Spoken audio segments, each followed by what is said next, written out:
right, I am live, and I may have to cough, so bear with me. Oh, go live again. Here we go.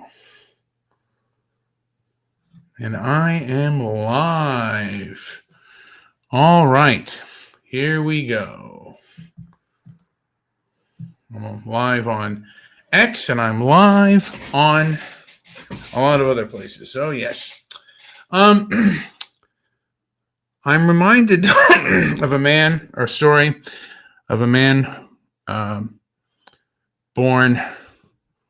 Would he be over 100 years old today? This man that I'm going to bring up in my past that I knew, who was born with a facial deformity, I guess you could call that. He's born with a cleft palate, which means he had a hair lip, and it affected the way he spoke, and his appearance was not too pleasant. And I believe he would be over 100 years old if he were alive. Yeah, he would be definitely over 100 years old if he were alive today. And he believed in hard work and getting the job done.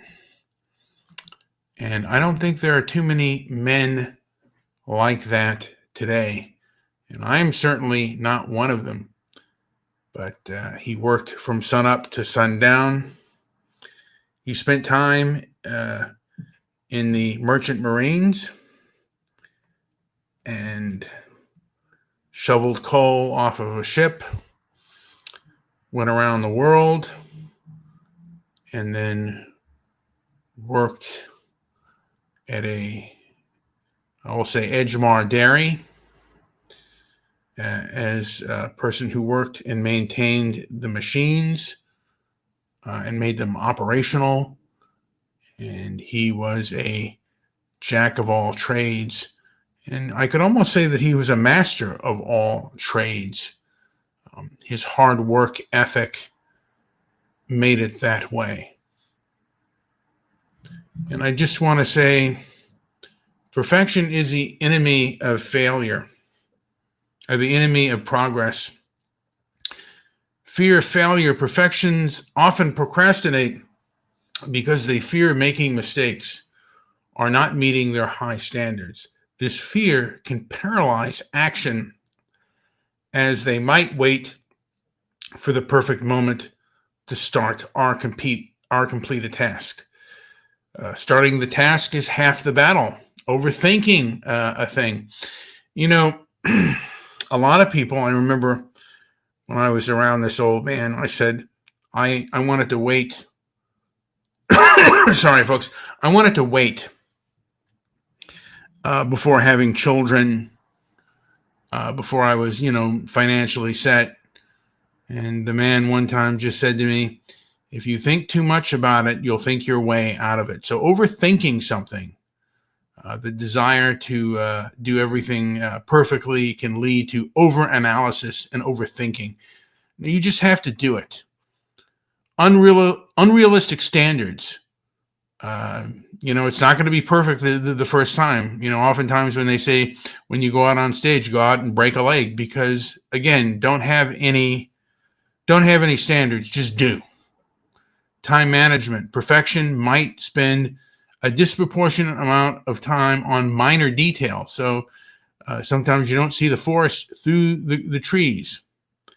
Set realistic goals. Break your tasks into smaller, manageable parts. Instead of aiming for perfection, aim for completion. For example, if writing a report, focus on completing a section rather than perfecting the whole document at once. Embrace imperfection. Just, go out and give it a big hug, or give it a nice handshake or a high five. Understand that good enough can usually be good. Practice accepting that not everything needs to be perfect. You might find that what you consider imperfect is perceived as excellent by others. And even if it isn't, Don't worry about it. Just get it done. And don't compare yourself to others as well. Time boxing. Allocate a specific time slot for tasks and stick to them. This technique helps in not getting stuck on perfection. For instance, decide you'll spend only 30 minutes on a task, then move on regardless of perfection. And it, like I said, embrace the pain. When you get up in the morning, it hurts. And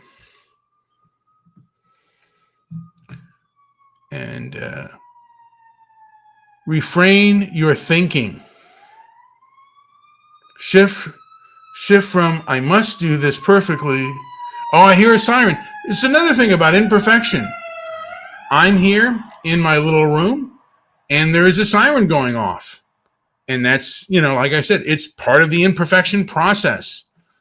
The 5-minute rule: commit to working a task for just 5 minutes. Often just starting it is the hardest part.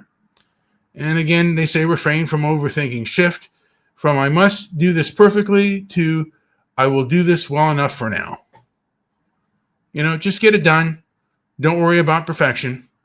And celebrate the feedback loop. Instead of waiting until something is perfect, just show to others. Seek feedback early. I don't know if I necessarily agree with that, or seeking feedback. Look at your progress, and look like, hey, that if you're filled with clutter, it's a little bit less. Each day it's a little bit less. Celebrate progress, not perfection. Recognize and reward yourself for the progress you make, not just for achievement. Mindful and self-compassion. Self-compassion is kind of important. If you get too hard on yourself, and again, if you overthink something, you're not gonna be there. And I got High Ridge Estates here. So remember years ago when I doubted your word on grooming gangs in the UK? I think I may have been wrong. Yeah, you were wrong, buddy. You were so wrong. I'll do something like that later. I'm going to do that on my X channels about the grooming gangs and about the anti-racist leftists and how they exacerbated this issue. And anti-racist leftists are often very abusive, very myopic, and very abusive people. And at least High Ridge Estates is now acknowledging that I was right. I would like to have him acknowledge how I am right about the anti-racist leftist and how abusive, how their myopic, one-sided behavior makes them very abusive. Anyway, I don't want to go too far into that. Usually I don't go into politics when I'm on my YouTube channel. I save that for my X channels. But I do thank you for listening to me, High Ridge Estates. Anyway, this has been Brian with Transparency and Merit. And my X channels, Walk Against the Woke, Mr. Midnight Movie, and Transparency and Merit also. And I'm also on my YouTube channel, Leo Delman, and Inflammatory Talk. Well, thank you kindly. And just, you follow me on X, High Ridge Estates, so look for my information on that. Thank you so much for listening to me, and enjoy the rest of your day. And remember, perfection is the enemy of progress. Just get it done one day at a time. Thank you very much.